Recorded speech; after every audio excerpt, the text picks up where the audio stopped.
All right. Hello, everyone. Welcome to HTML, CSS, Django workshop. I'm very excited to be with all of you today. I hope you are as excited to be here with us. Welcome to HackCamp. We're really excited. So before we begin, I just want to let you guys know that I have Discord on my left right here. So if I'm looking to my left, that's what I'm looking at. And to my right, I have my presentation and my notes. If you at any point have any questions, or I'm not loud enough or anything like that, just let me know on Discord and I'll be looking at it and I'll move accordingly. If I'm also going a little bit too fast or something's not going well, do let us know. We've got a couple of TAs here that can help out, or I can also slow down or even move a little bit further back. We have an hour and 15 minutes to go through this workshop, which is more than enough time, and we should have time at the end for some questions as well. All right, well, a little bit about myself before we begin. My name is JP Garcia. I'm a fourth year combined major in science student. I'm a CS enthusiast. I'm a Flutter lover. If you don't know what Flutter is, definitely Google it up. And I'm a Django fanatic. I currently work at Workday. Yeah, that's what the company's called. As a co-op student, I would highly encourage, if you're looking for co-ops, Workday has a lot of co-ops and it's a great company to work at. Highly encourage you to apply. I'm the current treasurer for nwPlus, and I was previously nwHacks director and coordinator. I think our TAs for today are Maggie and Joyce. They are great persons that are going to help you if you have any questions, but I'm also willing to take some time during this workshop to tackle any issues that you might encounter. All right, so a little bit of a big picture of what we're going to do today. First, we're going to go over a quick overview of Frontend and Backend stack and how they work together. If you were with us just a couple of minutes ago and you were with Kevin, you saw a very broad picture of how Frontend and Backend works. We're going to dive a little bit deeper and talk a little more about how each communicate, and we're going to actually build both a front end and a back end. So it's going to be a little bit different that what Kevin did. We're then going to transition to building some HTML files. Then we're going to style those HTML files with some CSS, but we're not actually going to build our own CSS. We're going to use some pre-made CSS from Bootstrap. Bootstrap is a really nice CSS framework. Then we're going to talk a little bit about Python basics in case you do not know what Python is or you've never used Python before. We'll go through that. And then we'll introduce Django. Django is a Python framework that's going to allow us to build websites very quickly with great scale and great security. And it brings a lot of features with it as well. So that's why we can build websites quickly. We will have, or the goal is to have, a working web application with applicable knowledge for your hackathon project. The content of this workshop comes from experience learned from through the Django production projects. So those are projects that are currently being used in the real world that I built. So what you're learning here is actually up to industry standard. The Django is used by many websites out there, including Netflix. Netflix is built with Django. So I hope you're interested and excited to learn about this technology. So what tools are we going to be using? I really want to apologize. I know at first I said that we're going to be using a online IDE called REPL.it, but after noticing that all the other workshops are using VS Code, and then actually looking that REPL.it didn't have all the features, and it was going to be a little bit harder, and it was really slow with the IntelliSense, which is what tells you, like, when you're writing things down, and it like tells you what the computer thinks that you're trying to write, so it's easier to write code. That's so slow. So we're actually going to use VS Code. You can also use PyCharm. I personally use PyCharm when I'm coding with Python. As a student, you can get the student GitHub education package, and with that, you can get PyCharm, the pro version, for free until you're not a student. It's a great IDE, code completion. It has so many features, but we're going to be using VS Code today because that's free and it's open source and more people use it usually. And then we're obviously going to use Python to Django.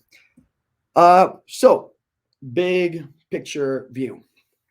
We're going to build a website. And if you were with Kevin, you probably know this. If you weren't with Kevin just a few minutes ago, let me tell you that a website usually needs a front end, it needs a back end, and it needs a database. A front end is what the user sees. It's what the user interacts with. It's the buttons. It's the text, it's the cards, it's everything that the user will see, will interact, will read. Usually speaking, or in the very past, we would use HTML, JavaScript, and CSS to build front ends.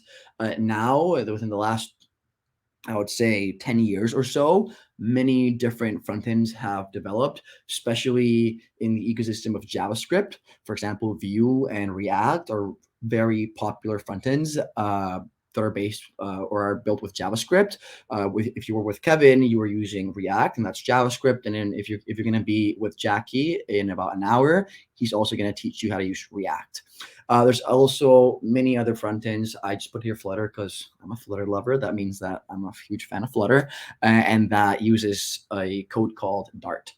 So that's the front end. That's what the user sees. Now, if you want to add some logic into our web application, usually, and this is how websites would work in the past, there's a new technology out there that I'll touch in a second, but usually there would be a backend, and this is where the business logic is. The business logic is basically all the instructions and the actual code or the actual logic of our application. For example, if you were with Kevin, you were talking about building orders and taking orders, right? Let's say that a user wants a refund. Well, the logic behind doing that refund would be in the backend. With Kevin, you didn't build a backend. You used a software as a service, which is Firebase, and that gave you the ability to just have a really nice database, have some authentication, have some hosting all in one place, and you were just using an API to grab that data. And then the little logic that you had, it was in the front end. That's usually that's how new websites sometimes work now, especially if you're building with like React or Vue. But we're going to be building our own backend, so we have a little bit more control on what's going on, and it's also a great learning experience. There's other backend technologies out there. Node.js with Express is a very popular option as well. That's using JavaScript. Spring is with Java, Laravel with PHP, and there's so many more. Ruby on Rails. God, there's so many programming languages out there. Yeah. And then, so that's where our logic is in the backend. Then the data. Where is the data going to live? That's in the database. That's where actually the data lives, right? All of our numbers, all of our text, all of our information. We're going to be using SQLite. That is a very basic database that is actually not recommended for production, but it's really good for testing purposes and just for demos and for small projects. Why? Because you're actually not running a server. It's just a simple file and that's the database. So it's really easy to manipulate. It's really easy to build. It's really easy to delete, etc. If you want to do or use something a little bit more advanced, you can go for something like MySQL or Postgres. Those are all SQL databases. You can also use a non-SQL database like MongoDB. However, for Django was built for SQL databases. There are some packages out there. We'll talk about packages in a second. But there's some packages out there that allow you to use NoSQL databases, but usually you want to use an SQL database for Django, and that's what we're going to be using, SQLite. All right. Hopefully there are no questions so far. If there are, please put them up on Discord. So we have these three different columns, right? Front end, back end, and then the database. But how do they communicate? Well, between the front end and the back end, that is the views, what people are seeing, and the logic, we are going to be communicating between the two via a templating language and the render context. And this is something special that Django gives us. Django gives us the ability to send data from the backend to the front end. And so when we're building the front end, when we're building that HTML, we're actually going to be able to write a little bit of Python-like code, which allows us to add a little bit of very basic logic like for loops and if statements, and actually grab some data from the backend and put it in our front end. We're also going to be using post and get requests via HTTP URLs to communicate from our front end back to our backends. For example, if there's a button to ask for a refund, usually that button would reference a URL in our backend that would then trigger the refund process for that order. And then there's also another technology that is very common to use, and that's using an API, either a REST API or a GraphQL API. We'll talk about that later on in the workshop if we get some time, but it's actually really interesting. And then how does the Django, our backend, our logic, communicate with our database to get that information that we need to then pass to the front end? Well, usually, if we didn't have the Django, we would have to write SQL, right? SQL is a special language that is used to query data from an SQL database. If you've never seen it before, just Google it. It is very verbose. It is hard to understand and it's hard to write. People don't like using SQL. Even developers don't like it because it's tough. It's good to learn so you can know the basics, but once you know the basics, what people usually use is an ORM, an object relational mapper, which allows us to do queries to the database, grab data from the database without having to write SQL. We only use basic Python objects and things like that. It might not make sense right now, but as soon as we get into code, it'll make a lot more sense, trust me. And then we obviously use models or classes. That's what the ORM uses to communicate between the backend and the front and the database, sorry. Any questions? I'll give it like 10 seconds in case you have a question to pop it over on the Discord. I hope not, though. Or, I mean, if you have a question, please. There are no dumb questions here. I'm happy to answer any questions. Questions are good. All right, let's start coding. So, before we actually start coding, we're going to set up our environment. This was the beauty about REPL. With REPL, you didn't have to set up the environment. Everything's on the website, so it would do it for you. But because we're going to be using VS Code, we need to set up our environment. So you should download VS Code. If you have it already, great. You should also download Python. Just Google Python download and download the latest version of Python into your system. If you already have Python, great. If you are unsure if you have Python or not, you can open a terminal and you can just do Python version and wait, unknown option E. What? Oh no, do pip version. Okay, don't worry. I do have Python installed. I don't know why it's not working right now. I personally don't like Macs. Sorry. I know people are going to hate me for that. I like Windows, but I have a Mac. I know the struggle is real. Okay, so download Python, download VS Code. I'm actually going to send a message to Discord. Oh, Mac has Python 2. I downloaded Python 3. So maybe that's why this doesn't work. I don't know. It's weird.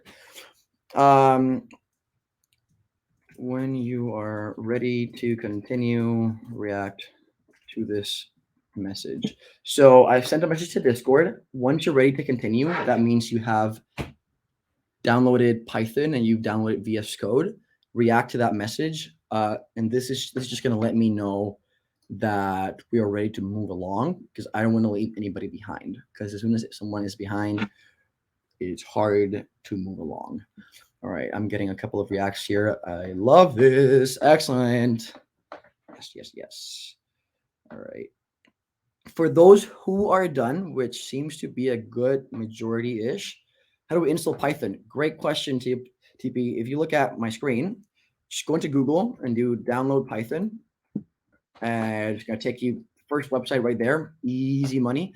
And then just click download Python 3.10. It's actually going to download a PKG file for a Mac or a, what's the file extension for Windows? I don't remember.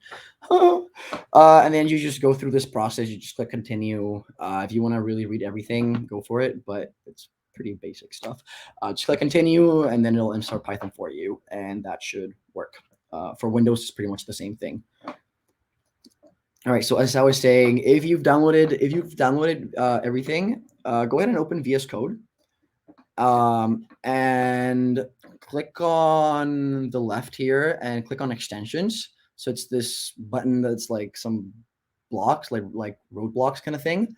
And then we're gonna install a couple of extensions. So extensions are gonna give us some extra functionality that VS Code doesn't have. Again, VS Code is a very basic IDE. It's very light, it's very fast, but it doesn't have too many features. So we are going to add some features to be able to write some Python code. So the first one is you're just going to search for Python, and that first extension that comes up, that's going to give us the ability to have some IntelliSense, which is the auto-completion for Python, linting, which is allows it, well, the IDE will tell us how to style our Python code properly and up to industry standard. Debugging for multi-threaded processes, we're not going to use that. Jupyter Notebook, we're not going to use that. But this is really good. So just click install, and it should be pretty straightforward. And then we'll also, if you just type Django, the first one that comes up from Baptiste Darthane, just click install.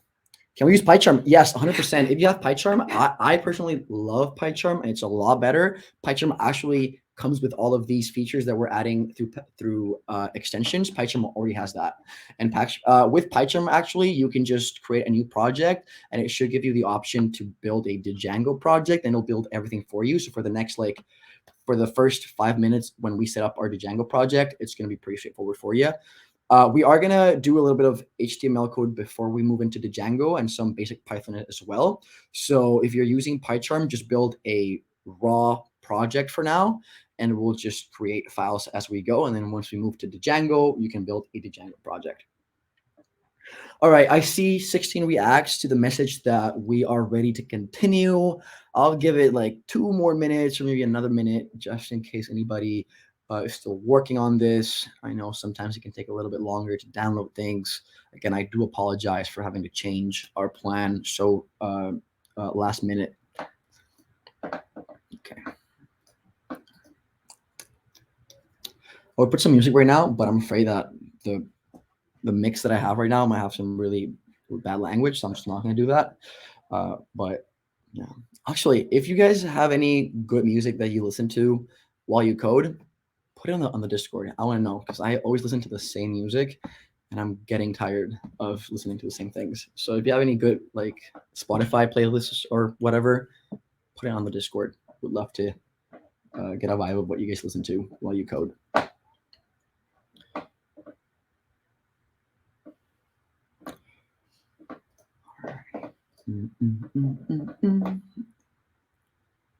The extensions to get, one is called Django, and it's the first one that pops up from Baptiste Darthane, and the other one is called just Python, and it's the first one that should come up.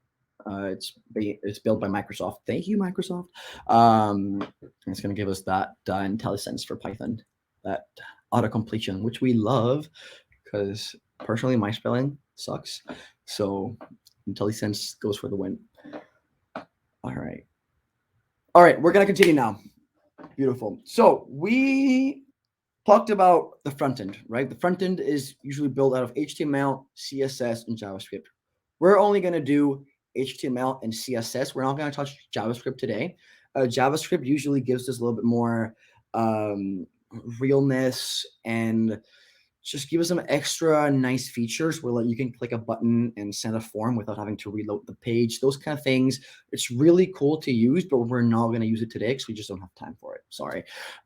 So we're going to use HTML and CSS. So open VS Code, click on, so close VS Code for a second, just pop it down. And in your desktop or really anywhere, we're going to create a new folder. And I'm just going to call it demo. You can literally call it whatever you want. This is where we're going to have all of our files that we're going to build for today. So just hit enter and then bring VS Code back. And it's going to tell you, you want to open a folder. And you're going to be like, yes, I do want to open a folder. And try to find that folder. You can see our factotum code right here. Yay. Not doing that today. Downloads. Nope. Desktop. Python demo. I'm doing demo right now.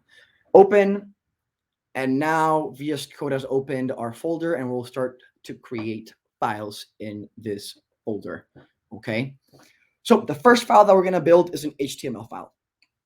Now, what is an HTML file? So whenever you go to a website, what you see is well, you're not actually seeing HTML code. You're seeing the browser's representation of that HTML code.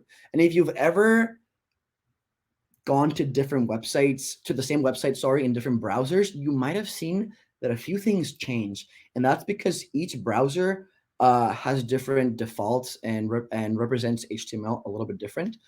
I always use Chrome. I know a lot of people use Firefox. I'm going to be using Chrome today. So before I actually build some HTML, let me show you some HTML. So actually, this is, I don't like this. Okay, so I'm going to, for example, this is a website that I have here that's going to help us in a second. If I right click and then I go into inspect in Google Chrome, it's actually going to tell me all the HTML right here.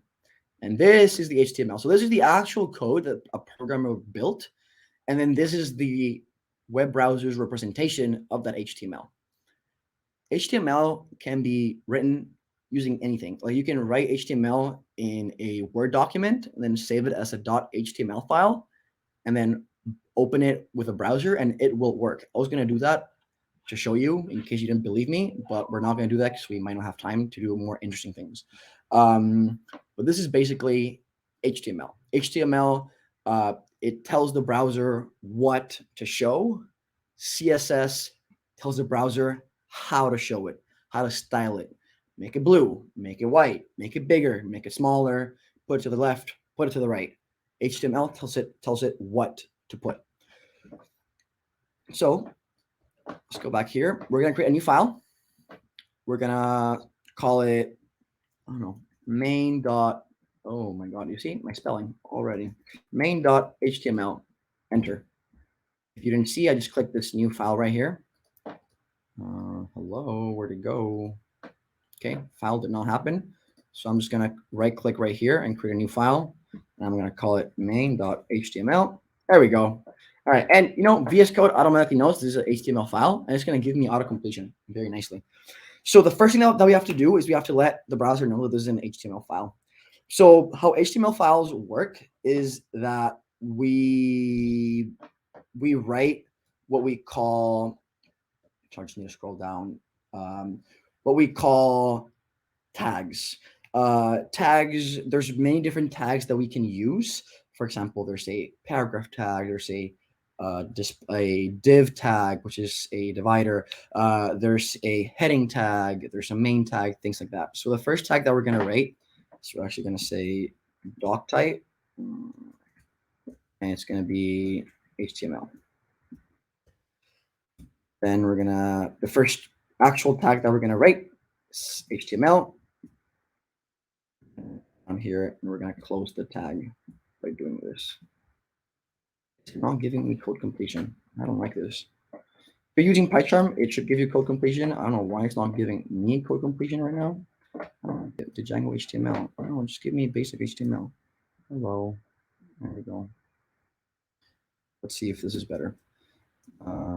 Okay, there it is. Okay, so if for some reason yours is not working properly, go to the bottom right and you can see right here, I'm wiggling my mouse. It says HTML.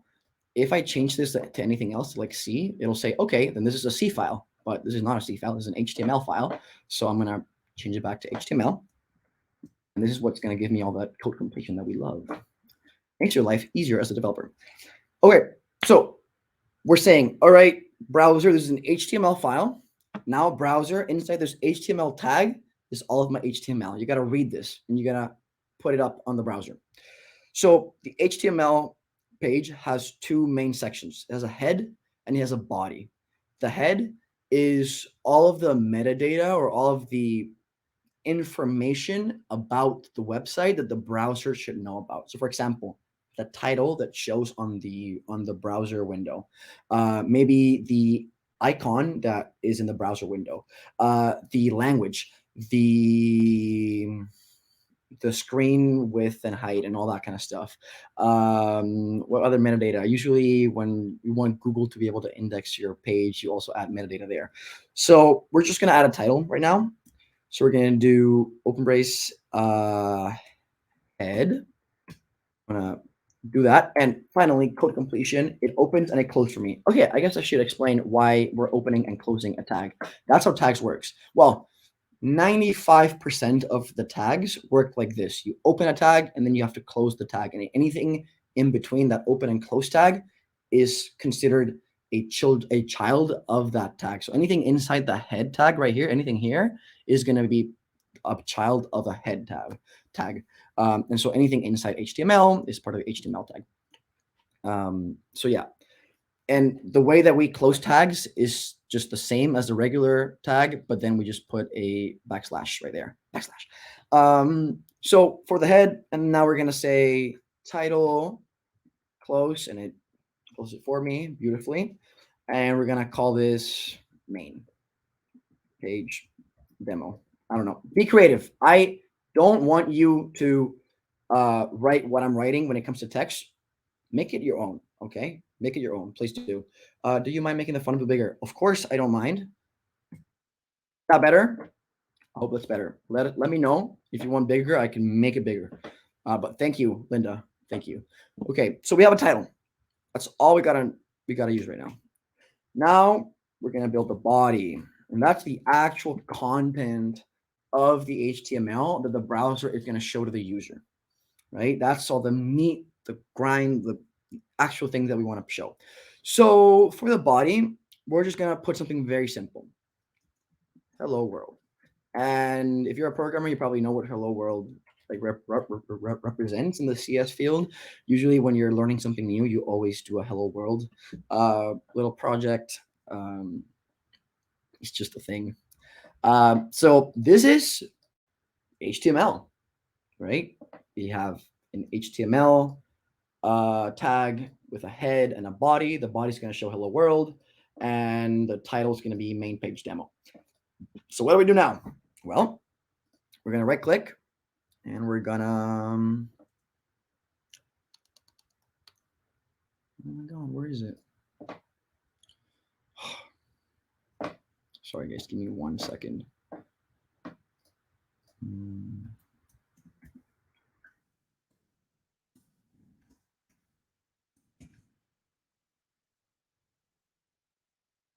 One little second.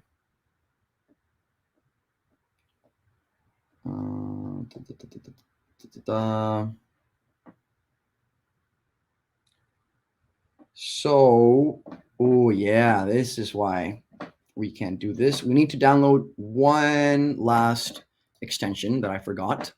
So if you open the extensions, search for live server, and this is going to let us, this is going to basically render the HTML for us. So just click install, and it should go pretty quickly.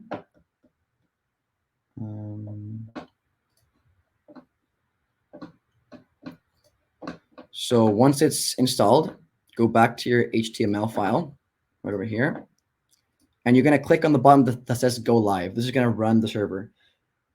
Close tag automatically. Make sure that the file type, that VS Code knows that the file type is HTML. So on the bottom right, it might say something different when it's hover over something that says select language mode, and make sure it's HTML. And that's going to give you that code completion.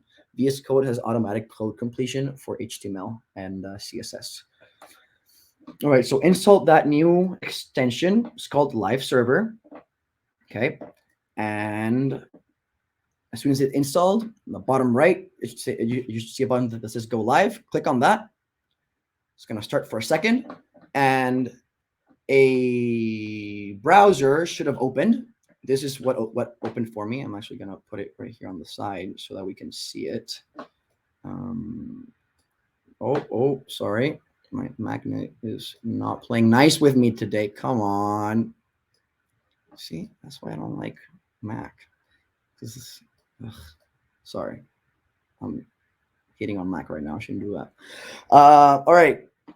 So here we go. There it is. This is our HTML file, and this is what it renders. Hello world. That is really cool. Congratulations. You just built a website. Good job. Really, pat on the back. You've done more than maybe like half of the world has ever done when it comes to coding, which is really cool. Now let's change a little bit. How do we select go live if it doesn't automatically pop up in the hotbar on the bottom? Make sure that you install the live server and that it installs properly, as soon as that happens, it should show up. It showed up for me automatically. Give it a couple seconds. If not, you can just right click on the HTML file and no.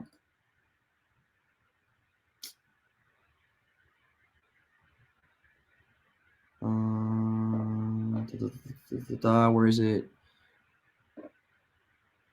Oh my god. Maybe you need to restart VS Code, Martina. So go ahead and restart VS Code, and that might make it work for you. And make sure it's an HTML file. Maybe that's also the reason why it's not showing. Can someone explain what end of line sequence is? For JP, his is LF, but mine is currently set to CRLF. What are the differences between LF and CRLF? Great question. So that's just I'm not an expert here. Your best bet would be to Google it. And I'm sure there's a Stack Overflow question out there that can answer this beautifully for you. But it's just a different way of letting the computer know that we've created a new line, right? If you really wanted to the nitty-gritty code, you would see that after all the text, when we want to go into a new line, you do like a \n, and then that even represents something lower code-based. So I'm using LF.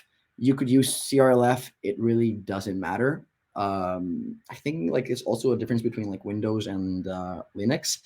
I'm not too sure there, but shouldn't make any difference. There we go, Jason with the comeback. Yeah, line feed versus carriage return, difference between Windows, Mac, and Linux. There we go. I was on the right track-ish. All right, so this is your HTML. Now let's do it a little bit more interesting. The hello world, I'm gonna cut it, and I'm gonna put it inside an H1. What is an H1 tag? An H1 tag is a header one.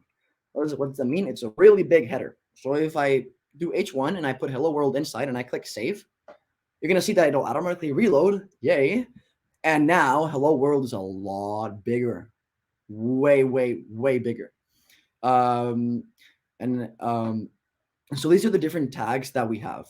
If you want to learn all the tags, you can just Google HTML tags. And I would recommend you go with W3 School. W3 School is a great website, amazing website. I use it all the time. And here are all the tags that are available for you as a developer. Do you know them all? No. Should you know them all? Probably not. Do I know them all? No. Is there a developer out there that knows them all? I doubt it. There's a lot of them.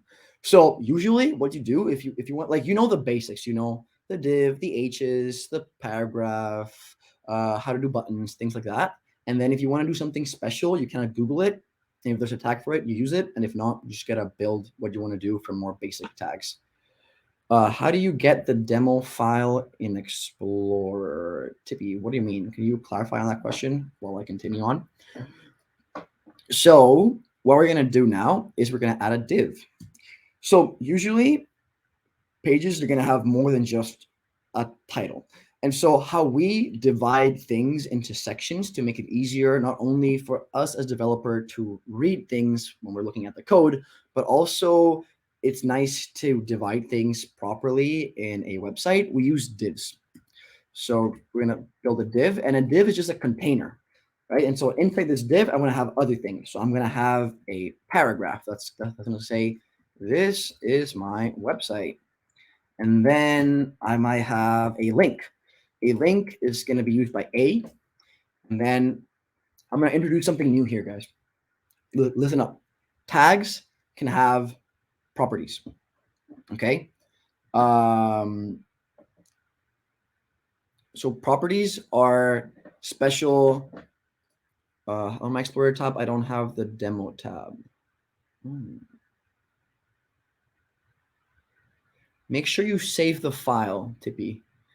And if not, I'll get one of the TAs to help you out with that, because that's a little bit more, that's a little bit interesting. Okay, so tags can have properties.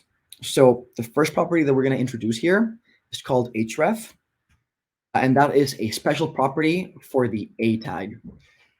The href property for the A tag is going to tell the browser where to jump to when they click on that. So for example, if I want to send someone to this website right here, I'm going to copy the URL. I'm going to paste it in this href, and then I'm going to close the a tag, and then I'm going to say go to see all the tags. Oh, caps lock. It's okay. I'm going to click save, go back to my website, boom. And I'm pretty sure you've all seen this like 1990s website that has these kind of like linkable stuff. I mean, sometimes it's still being used, but usually it's buttons now. But yeah, so if you click on this, it'll take you to the W3 school. I'm gonna head back to our little local server that's showing our website. So that's a paragraph, right? This is my website. That's an Href, which sends people to other places. But it looks bad. Like, it looks horrible. It looks 1990s kind of thing. We don't like this. We want to make it seem and look a lot better. So this is where CSS comes in. We said that HTML tells the browser where to put data or what things to show. Sorry, CSS is going to style it for us. So what we're going to do is we could write our own CSS files, but we're not going to do that. A, because we don't have time, and B, because if I have to explain CSS as well, we don't have time for that either. So we're going to use something called Bootstrap. Bootstrap is a framework. It's a CSS framework that someone else built for us, and they're allowing us to use it open source. So that's for free. We can use it for production projects that we get paid for, and we don't have to give them any money. That's called open source. It's really cool. And what they're giving us, like they wrote CSS code that we're going to inject into our website, and then we are going to use. So to start with that, we're actually going to open a web browser and Google Bootstrap 5. Bootstrap 5 is just the 5th iteration of Bootstrap. Click on the first link. It's going to be a quick introduction here. Scroll down, and it's going to say, just to use it, copy paste the style sheet link into your head before all other style sheets to load or CSS. This is why I love Bootstrap. It has a great documentation. Documentation is your best friend. If you've ever seen me give any workshop, I always say documentation is your best friend, because it is. The job of a developer is to read documentation and then write code from it. So you're gonna love the Bootstrap documentation. So we're just gonna copy this link and put it in my head tag. So we're gonna go up here underneath title. I'm gonna copy paste it there. Now there's this link tag has some properties like href, has a rel, has an integrity, and then you could see here that this link tag is not closing. This is one of those few tags out there that don't actually close. It's just a tag without a closing tag, and that's fine. That is, we're not worried about that. So what this is going to do, this is actually going to import the Bootstrap code into our website. So now we're actually going to use their code. How do we use it? Well, if you continue to read through Bootstrap, you would learn.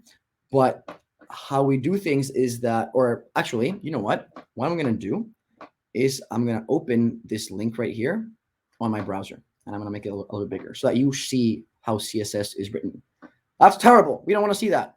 Why does it look so bad? It's because it's minified. What minified means is that they removed all of the white space. So if you look at the link and you just remove the min to make it bootstrap.css and click enter, it'll show you the really nice Bootstrap code. So this is actual CSS code that the Bootstrap team built for us, and they're telling us use it, be free. So this is what it does. How CSS works is that with CSS, you can target tags. So you could say like, oh, from this point onward, all the P tags are going to have a font size of 20. You can also use IDs. Any tag with the ID Y will get a font size of 20. Or you can also use classes. Classes is usually the way to go. If you want to learn more about CSS, I highly encourage you to really learn more about it, if you're gonna get that GitHub education package, there's also a really nice website called Frontend Masters. You get 6 months for free, and they have some really good CSS classes there. You learn a lot from them, and they tell you the best thing to use is use classes. Why? Because classes, you build a CSS class, and what that means is that any tag with that class will get those special properties, like a font of color red and a font size of 20. And you can give that class to different tags as you, the developer, sees fit. So what we're going to do is actually, without putting any classes, I'm just going to save. And you're going to see that automatically things changed in my browser. Why? Because out of the box, Bootstrap is making some changes to the default CSS. And then let's do something cool. To the A tag, I'm going to add the property called class. And I'm going to add, let's do button dash primary, save. And now it's a button. How did I know to write button primary? Because I've used Bootstrap so much. But if you didn't know how to do that, you would go to Bootstrap, you would search button, enter, sends you to the buttons. Here are some examples. You can either do button, type button, class button primary, or if you keep scrolling down, you can also use it with an A or use it with an input, right? As long as the class says button primary, you're gonna get that really nice button. Now it looks really nice, right? Now everything's really close to the end of the browser, so I'm gonna add some padding to the div. I'm gonna say class container, and then actually to the body, I can even put things to the body. I can say body. You're gonna have a class of M3, M-3. What does that mean? I'm giving it a margin of 3. If you don't know what margin is, it's just extra white space that we add on the sides, top, bottom, left, right, or what Bootstrap uses start, end, top, bottom. If you also just go into Bootstrap and search for margin, it's going to go into utilities layouts, and it'll tell you how to use the margin utilities. So ME3, so spacing utilities. You go for margin for M or padding for P. Difference between margin and padding is like where the extra space is, if it's outside of the container or if it's inside the container, and that you would do it, and you would use it different ways depending on what kind of style you want to go for. And then top, bottom, start, end, or on the x-axis or on the y-axis, or if you don't put anything, it's just on all 4. And then how much actual padding or margin from 0 to 5, and then auto, it'll put as much as it can. So with an M of 3, if we go back and we click save, you can see that now there's some white space right there. And what we can do is literally see our code work. We open this up and we click inspect, and we can see our HTML code right here, right? So it's a div. This is the div right here. This is the H1. This is the body right here. And then you have an A, all this kind of really nice stuff. How do you open this? Right click, inspect on Chrome. Okay. Damn, it's 5:43. Oh my God. Time has flown through. Wow. Okay. We should have been a lot more advanced than here. I do apologize. Okay, we're gonna jump now straight into Python. Okay, we're gonna jump straight into Python. So I'm gonna get all this out of the way, and I'm gonna open this up now. Actually, I need my battery's about to end. Maggie, can you pass me the my chargers in my backpack? Thank you. All right, sorry about that. So open up your files, and now we're going to create a Python file. So new file, and let's call it demo.py. So a Python file, how you build a Python file is you put at the end .py, py for Python. So demo.py, enter. So why we're going through HTML and CSS? Yeah, the last workshop went a little bit big picture, but you didn't actually write HTML and CSS, and we have to write HTML and CSS with Django, so that's why I'm going through it. So Python. What do you have to know about Python? Python is a loosely typed language. What that means is that, let me show you. I want to build a variable. I'm just going to say name equals JP, and that is totally fair. I can save that, and that is totally fine. Like, that will not give me any errors. Why? Because it's loosely typed. And then I can say, you know what, name is now going to equal 3. And that's fine. You can see it's not telling me like, oh, error, nothing. It's totally fine. It is a loosely typed programming language. So we can change what name has from string to number to a list to anything. That's number one.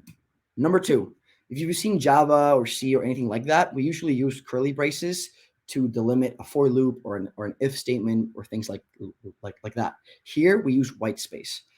So for example, if true, which would always be the case, we do a colon and then we click enter, and you'll see that VS Code automatically, because it knows that this is Python, it'll indent 4 spaces in.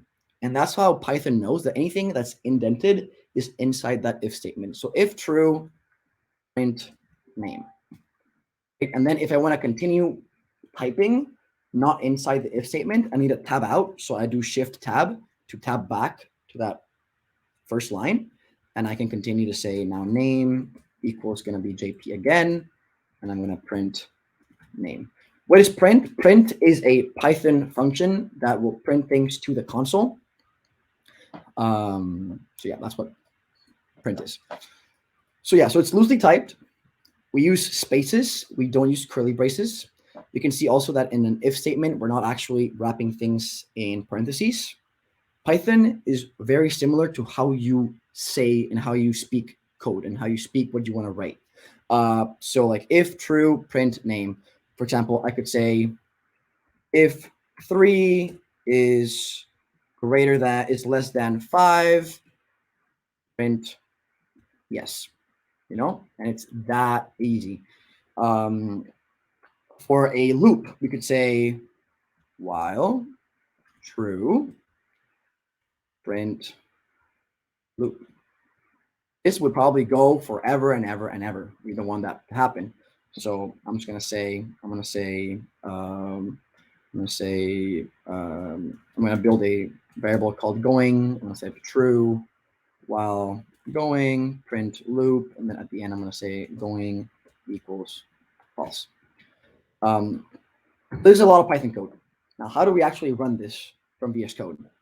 Well, you can just click on the top right here, and it's gonna run it for you. Yay, really easy. You love VS Code. So if you just hover over, it's gonna say run Python file. So it's gonna run this Python file. And you can see that in the terminal, we get printed yes, because 3 is less than 5, so we print yes. Then we get printed loop once. Then if true, print name. Name was last set to 3, so that's right. And then we set name back to JP, and then we print name, and it prints out JP. So that works as expected. Lovely. Another thing that you might have noticed is that we're not actually building like methods and classes and all that kind of stuff. Python is also functional, which means that we can just write code in this file and then just run the file, and it'll run everything from top to bottom, which is also really cool. So this is really nice. This is a really nice scripting language. It's used a lot for like data analytics and things like that, because it doesn't have to be object oriented. That's really cool. All right, any questions with Python? I know this is a very basic explanation of Python, but I hope you understand. We'll learn about classes and methods as we write the Django code, which is just Python code with the Django framework. If there are no questions, we will go ahead to use the Django. All right, so we need to install the Django. Again, the Django, like Bootstrap, is a framework for Python, not for CSS, that someone created. It's lines and lines and lines of code that will allow us to build a website very quickly and very easily. So we need to download the Django files for this. So what we're gonna do is we're actually gonna, I'm just considering if I should explain what a virtual environment is. So consider, I'm going to explain what virtual environments are. Consider the fact that you have multiple Python projects in your computer. If you install Python packages, so maybe like the Django and some other packages globally for your entire computer, all your projects are going to be sharing the same package, and that's not good. We want to localize what packages are being used by which project. So what we're going to do is we're going to create a virtual environment so that this project that we're going to build today is using that virtual environment with those specific packages, with that specific Django version. So in case in 2 years you come back and now Django is in version 20, you can still run that code because that code is in a virtual environment with the current Django version, which I think is like, I don't even know what the Django version is right now, but it's not 20, I can tell you that.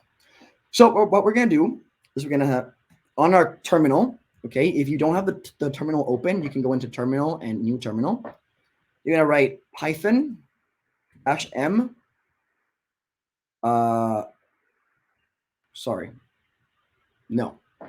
Python 3. If you're in Mac, if you're in Windows, it's going to be just py, but for Mac OS, it's Python 3. So Python 3 -m VNV, so virtual environment, and then .vnv. So what we're saying, hey, Python, build me a virtual environment on a folder called .vnv. Click enter, and here we have it right here. So even VS Code automatically says like, hey, we noticed a new virtual environment has been created. Do you want to select it for the workspace folder? You're going to say yes. You want to use that virtual environment for our project. So click yes. Now, if that did not show up, what you have to do is the following. You're going to do Command-Shift-P, and you're going to write Python, Python, select Python interpreter right here. Click on that and select the one that comes from .vnv. Okay, that's the one that we want to use. So now VS Code knows whenever we run Python, it's going to be the Python and the packages in that virtual environment. Now we need to install this package. We need to go into this virtual environment. So we can just do that by opening a new terminal. So close the terminal and open a new terminal on the top left, under terminal, new terminal. And now you can see something new. It says I'm in VNV, I'm in .vnv, which means that our terminal is inside the virtual environment where we can actually install packages. So to install the Django, we're going to say pip install Django. All right, pip install the Django. Pip, what is pip? If you were with Kevin, you might have heard of npm. npm is the equivalent, pip is the equivalent of npm in Python. It's a really nice library of a lot of packages. The Django is in that library. So pip install the Django, enter, and we're going to let it load. It's going to install a couple of packages, not only the Django, but the Django also needs other packages created by other people. So it's also going to install things like SQL parser, AskGraph, and other stuff. It's going to give us a warning, but we don't care. And so now we've installed the Django code in our virtual environment. Now we can use it. So what we have to do now is we need to create an actual Django project. If you Google like, Django versus other backend frameworks, a lot of people will say that Django is very opinionated, and that's why some people or a lot of people don't like it. What that means is that when you're using Django, you have to follow how Django does things. If you don't follow how Django wants you to do things, the project is not going to work. So even though you have a lot of features, it gives you a lot of features, you're very limited on how you can create files and folders in the folder structure. That's just a give and take that we have to do here. I like Django because of everything that it gives us, and I'm okay with having to follow the Django way. Some people don't like that, and there's other frameworks out there like Flask or Fast API and things like that. So we need to build a Django project. To build a Django project, we could like build file by file, but the Django package gives us a really nice command console command to build the project. So on the console, we're going to say Django admin start project, and we're going to call it demo project and dot. So we're saying the Django admin was installed with the Django package. We're telling it to start a new project by saying start project. We're going to call it demo project, call it whatever you want, call it something different. Okay. And then where do we want to create this new project? Right here where we are. That's what the dot means. So I'm going to click enter. And then you can see that a demo project folder just got created. Before pip installing the Django, I did close the terminal. So on the top, on right here, I closed this panel and I opened a new terminal. And by creating a virtual environment and letting VS Code know that we're going to use that virtual environment, it's the new terminal that opens is going to be inside that virtual environment where we can install the Django, and then we can run all of these Django commands from the console. I hope that's interesting, or that makes sense. For installing the Django is pip install the Django. Yep, pip install the Django. Click enter. If I do it again, it's just going to say you already have it. We're not going to do it again. And then after that, to create a Django project is Django admin start project, whatever you want to call it. I called it demo project. I'm going to create a new project. I'm not going to do that. I would call it demo project, and then dot to say right here, dem0 project, no, demo project. And the dot says build it where I am right now in my console. I'm not going to run this because I would just create two projects, and I don't want that. All right. So this is our project. You see that it created a couple of files for us automatically, most notably manage.py and then URLs and settings.py. If you open settings.py, it's a lot of different settings. And again, this is the beauty of the Django, that all of these things like the time zones and password validation and database and templates and all other cool things, it's all built for you. You don't have to worry about it. It's all there, industry standard. You don't have to worry about it. So it's really cool. All right, so we've created our project. Now, how Django works is that once you create a project, you need to create actual applications, or what we call apps, within that project. So what we're going to do is we're going to create an app for our demo project. So to do that, we go back to the terminal, and we are going to say Python manage.py start app, and whatever the app name. So we are going to call it we're going to call it restaurant. This one you need to follow with me, or you could really do whatever you want, but we're going to do like a restaurant kind of thing, just like Kevin did.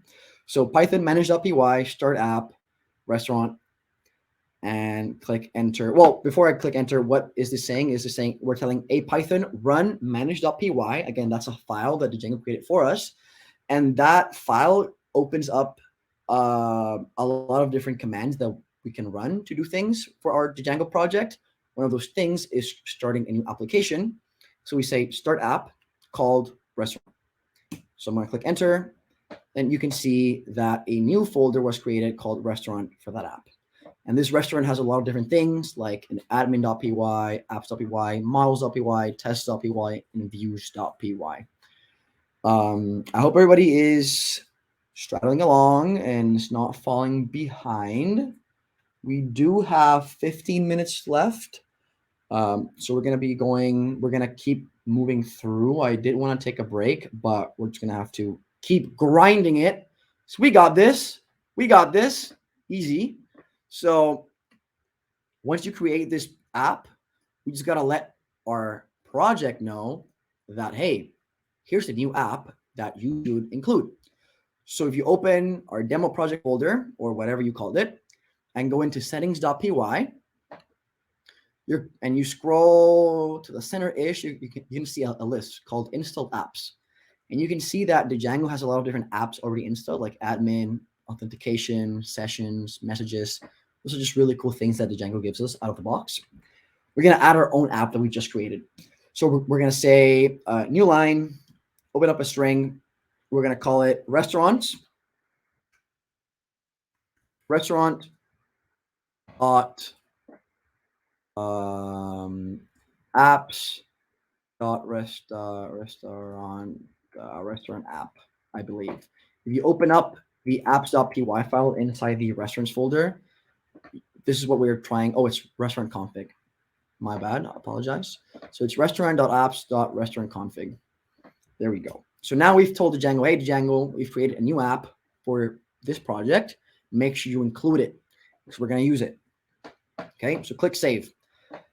Now, before we move on, as a little break-ish, we're actually going to run the server and we're going to see if the Django got installed properly and if things can run. So to run the Django server, we go back to the terminal and we're going to say Python manage.py run server.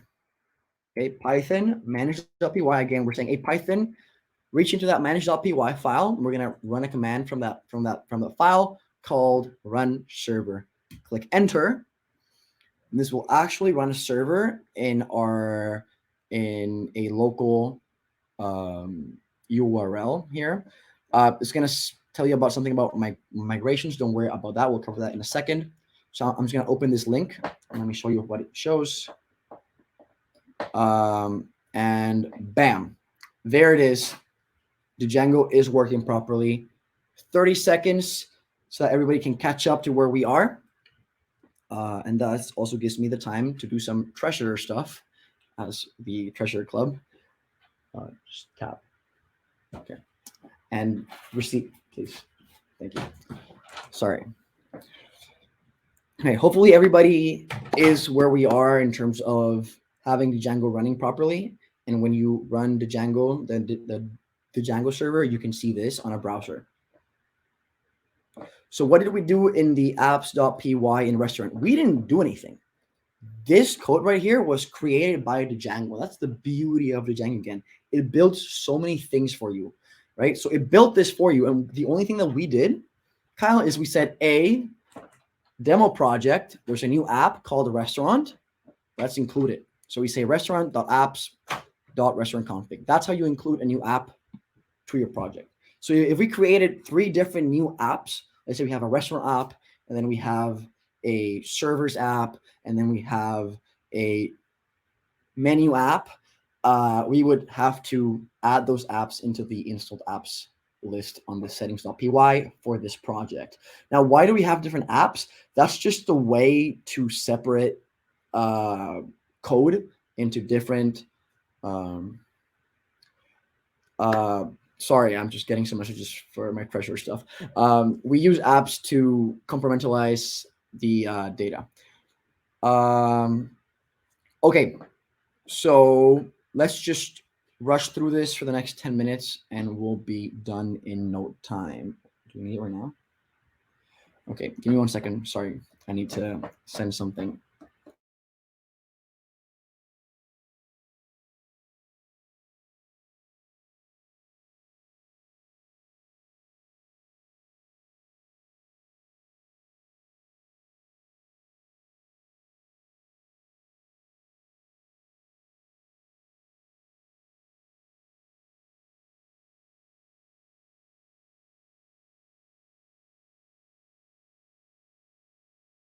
Okay, cool. Sorry about that, guys. Just had to do some treasure stuff. The grind never stops. We all probably know that. Okay. All right. So now that we have the server running, let's actually do something productive with Django. So the first thing that we're going to do is we're actually going to build a model. So how the Django works is that data that you want to represent, you represent it with models. So if you were with Kevin, that document that you would create in Firebase, that's pretty much what a model is. right? A model it's like a class. It has a name, and then it has properties. With Kevin, we had, I think it was like cost, the image source, the name, and the description. We're going to do something very similar. So we're going to say class. So we're building a new class. We're going to call it a menu item. And how we extend things in Python is that for that class, we do class menu item. That's the name of the class. Open close parentheses. Inside, we're going to say models dot model, and then colon. And now we're going to start writing things for this class. So what we're telling the Django here is that this class called menu item is a model, right? So what the Django is going to do with this is that it's going to create a database for us automatically. That's the beauty of the Django as well. It has an ORM, an object relational mapper. And so we only need to create classes in Python, and we just need to tell the Django, like, this classes, I want you to model them in the database, and it's going to create the database for us. It's going to create all the tables, all the connections, everything for us, and we don't have to deal with SQL. So the menu item, what properties should it have? It'll have a name, which is going to be a type string. So we're going to do models dot string. Oh, text. Sorry, text field. Models dot text field. It's going to have a description.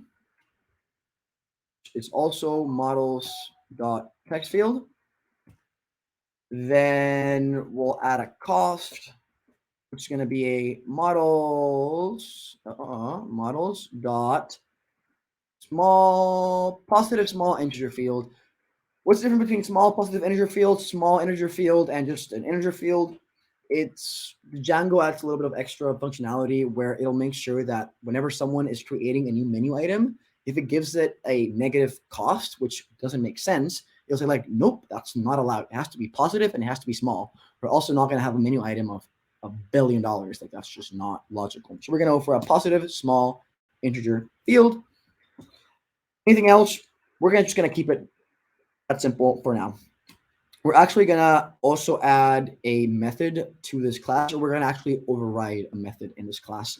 When the Django shows us all of these, all the menu items that we will create, we actually need to tell it how to represent those menu items in text for us to read in a website. So what we're going to override is we're going to say def for define. Def, when we define a method, we use def. So def, and then we're going to go underscore str for string. And I'm just going to click tab. So again, I did def space underscore str. That's the option that I want to use. Click tab for autocomplete, and boom, it does all that for me. I'm going to delete the super call. And so now I'm going to tell it, what do you want to show when you're trying to represent this object in a website? I'm just going to use the name. So I'm going to do self.name.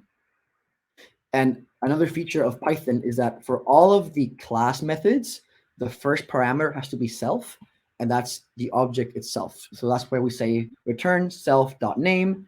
What's going to do is that for any object that we call this str function, it's going to return its actual name. Hope that makes sense. We're going to save this file, Command S. And now we are going to go to the admin.py file, So another amazing thing about the Django is that it adds an admin feature for us automatically out of the box. The only thing that we have to do is we have to let the Django know what models we want to show in our admin page. So to do that, we're going to do class. Well, first we're going to actually import our model. So from .models, we're going to import our menu item model. Okay, from .models, again, the dot is from here in this same folder, models being the models.py file. And when I import the menu item, which is the model, the class, the model that we just created. After that, I'm going to say class menu item admin, which extends admin.modeladmin. And I'm going to say pass. pass is a special word in Python, which means do nothing, but you can't just leave it blank because that's going to give you an error. You see automatically everything goes red. It's like, no, that's wrong. So you just got to say pass. And then on top of the class definition, we're going to say at admin.register. And the model that we're going to register is menu item. All right, so what it's saying is to the admin framework, we're going to register this menu item model using this menu item admin class. And in the future, we could add some more things to the admin page that we will see in just a second. Actually, let's do that right now. Command S or Control S to save it. And you can see that automatically the server restarts. But we need to do one thing before we can access the admin. And that's we need to create a user to access the admin with. So I'm going to create a new terminal. If you go to the bottom right, just click on this big plus button to create a new terminal. I should be inside the virtual environment. I'm going to say Python manage.py, create super user, enter. So again, no such table of user. All right, so this is where we're going to have to create the actual database before we can create a user, which makes sense, right? Because if we're gonna create a user, we need to have a database where we are going to save it. So to do that, again, we're using the Django's ORM, Object Relational Model. We just need to let Django know to load all the models and build the database. So to do that, we're going to run two commands in terminal. We're going to do Python manage.py create migrations. That's the first command that we're going to run. Click enter and type manage.py unknown command create migrations. Do you mean make? Oh, it's make migrations. Oh my god, I'm so sorry, guys. So sorry. Make migrations. There we go. Even the Django is that smart. So make migrations, and it has created the migration for menu item. What that is, if you really want to open up that file, if you go into restaurants and then inside the migrations folder, it's going to see a 001 initial.py.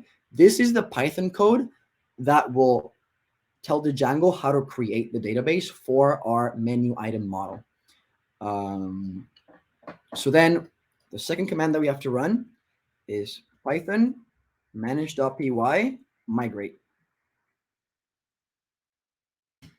Python manage.py.migrate, and it's applying all of the migrations. You can see that it's not only applying our migration for the menu item, but it's also applying migrations for the admin page, for the authentication, all that kind of stuff. So it's a lot of different things that's adding for us automatically.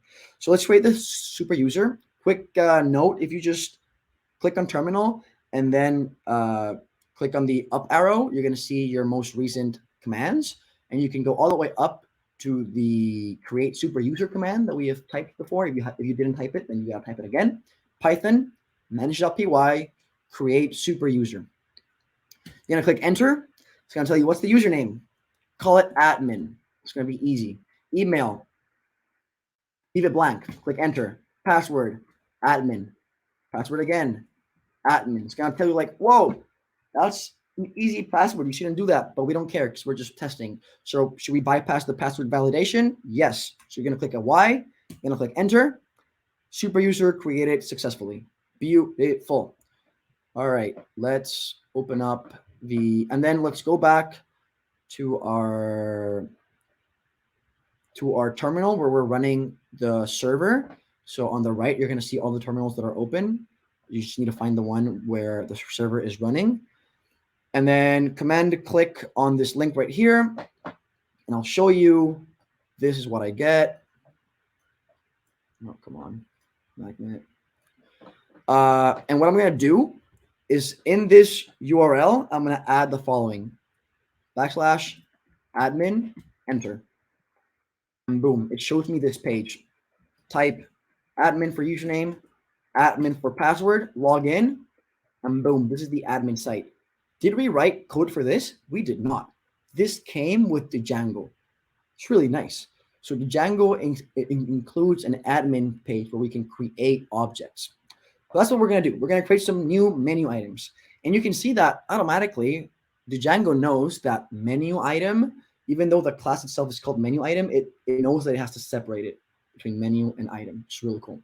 So we're going to add a new menu item. The name is going to be whatever you want. Pizza. Description, a very nice pepperoni. I'm going to say, you know what, cheese pizza. That's what I'm digging right now. The cost is going to be $100. Yes, my pizzas are expensive because they're made with a lot of love. I'm going to click save. And here's my pizza. And this makes sense, right? Because we told the Django that how you were going to represent a menu item is through the name. And since we said that the name of this pizza is pizza, that makes sense. That checks out. All right, so we've created a pizza. Beautiful. All right, I know it's 6:15. We're going to hold you for 5 more minutes just to create a really nice, simple view, and then we're going to be done, okay? So I really want to get this done. I apologize. If you have to leave, go ahead and leave. Totally fine. We're going to go into inside our restaurant app. We're going to go into views.py. This is where we're going to create a view. Now, usually when you're creating views, you need to create the get requests and the post requests and very yada yada stuff. The beauty about the Django is that it knows that this code is usually repeated, so it has some really nice things for us. So what we're going to do is we're going to use class-based views. We're going to say class menu item view. And it is going to extend detail view. It's going to tell you, well, detail view does not exist. We need to import it. So if the menu item doesn't automatically separate into 2 words, is that okay too? That is totally okay. Although weird, the Django should do that for you. I'm apologizing from the Django side. That is very, very weird. All right, so we're gonna import detail view. I just forgot how to import detail view because there's so many things to import. So I'm just gonna Google the Django, and I encourage you to do that with me. Google the Django detail view. I'm going to see a link that it's called generic display view. I'll show you what I'm doing here. So I Googled the Django detail view, first page right here. I'm going to search for, this is detail view right here.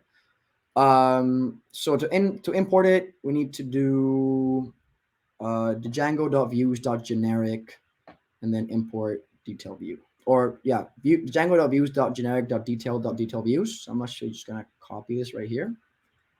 Forgot a D right there. Copy that. Close this. Bye-bye. There we go. And import it right here. So sorry. So from the Django views generic detail, import detail view. Detail view is good. So the only thing that we need to give it is the model that we're going to render with this detail view, which we know is menu item. So we're going to say model equals, and we need to import the model. So we're going to say from dot models import menu item. Model is menu item, and then the template name. Wait 1 second.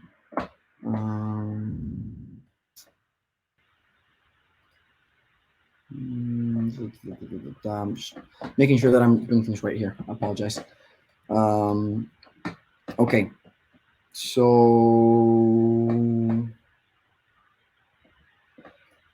we need to do 2 more things before we get this working. Why is this open? Oh my God. We need to create a template, an HTML file to show the data, and we need to create a URL so we can reach this page. So we're gonna create a new folder inside restaurants folder.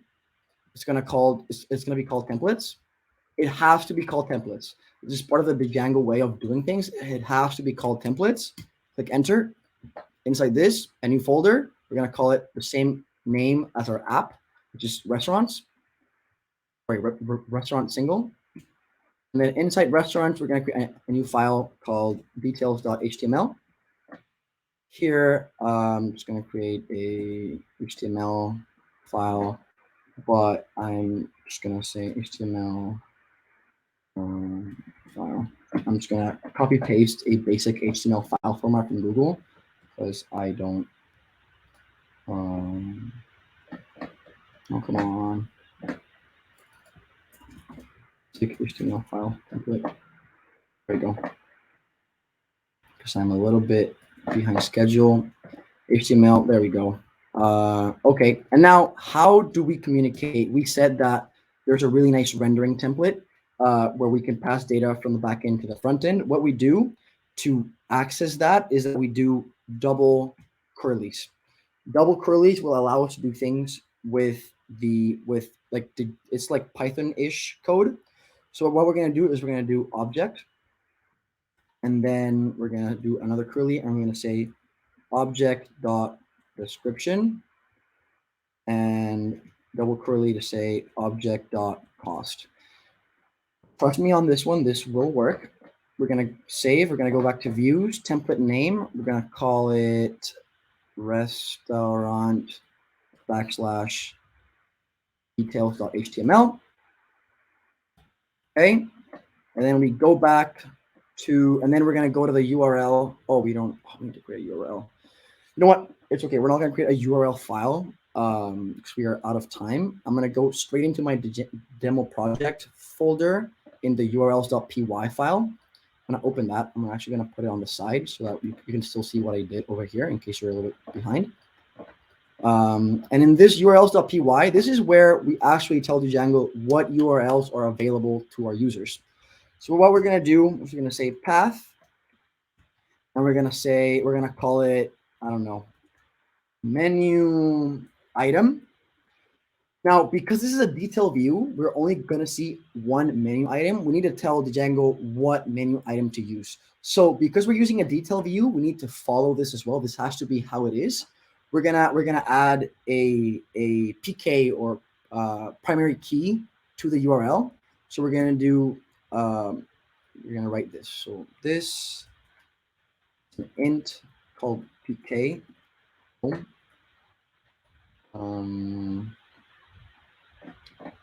And then we're gonna say we need to import that view. So from restaurant.views, import menu item view. Make sure you import menu item view and not menu item. Okay. So we did path menu item / open brace int colon PK close, and then we close that string, comma. We do menu item view dot as view, and then open close parentheses. And that's it. We've created a URL. Yeah, sorry that I'm going really fast. I don't want to stay here for another hour. I do apologize. I'm trying to keep all the code in front of you so that you can follow along a little bit. And then let's just access this URL. So we're going to go back to our server right here. Actually, I'm going to put it on the bottom right here. Hopefully you can still look at the code that we've created. So instead of going into admin, we're going to follow this URL. So it's going to be menu _ item dash, and then I believe the primary key for that pizza object is 0. So let's try 0.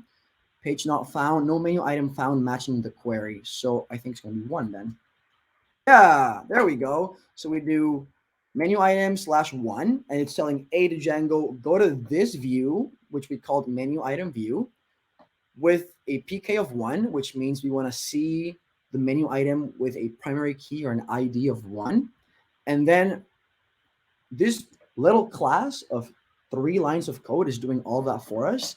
And then it's going to render it just like we said in our HTML. I know it looks kind of, no, that's not what I wanted to. I know it looks really bad. So let's improve it a little bit. I'm going to make this inside a H1. It's not finishing things for me. Why are you doing this to me? Come on. HTML, thank you. And then the description is going to be inside of p tag. There's a p tag. And the cost is also going to be inside of p tag. Add a little bit more. All right, I'm going to save it. I'm going to go back I'm going to refresh. And there we go. Pizza, a very nice cheese pizza for $100. I could even put like a dollar sign right over here, like that. And boom, there we go. So we've created a view. So again, we've created a front end, we've created a back end, and we used a database. I do apologize for going over time by 10 minutes and for rushing through. That first part really went too long. I think I was going a little bit too slow. In my practice, I was going a little bit too fast. So I did not time that correctly. But I hope that you get the basic idea of how Django works. And this is not only Django, this is how any front-end, back-end database service technology stack works. If you were using Laravel or Node with Express, and then we were using a React front-end, it would work in a similar way where we're building our logic and we're building our models and our data in the backend with Python, or if you're using Node Express, you're using JavaScript. If you're using Laravel, you're using PHP. And then in the front end, you're using HTML or you're using JavaScript to create a React app. And then you're communicating through URLs, get and post requests, and actual APIs like a REST API or a GraphQL API. If you want to learn more about the Django and continue a little bit about it, I would recommend you, let me open this up right here.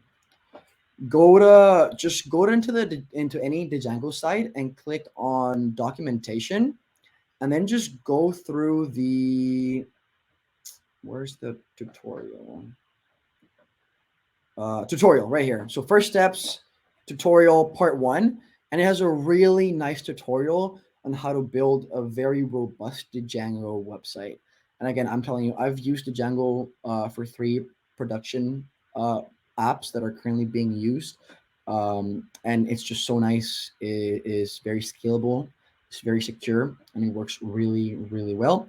I hope you learned a little bit about HTML, CSS, Python. Again, I do apologize for going fast at the end and for going a little bit over time and for not timing this properly. That is totally my bad. If you have any questions, I will be around for the rest of the day. And during build day, I will also be there. If you wanted to use Django for your project and you need some help or you don't know how to start things, feel free to DM me through Discord.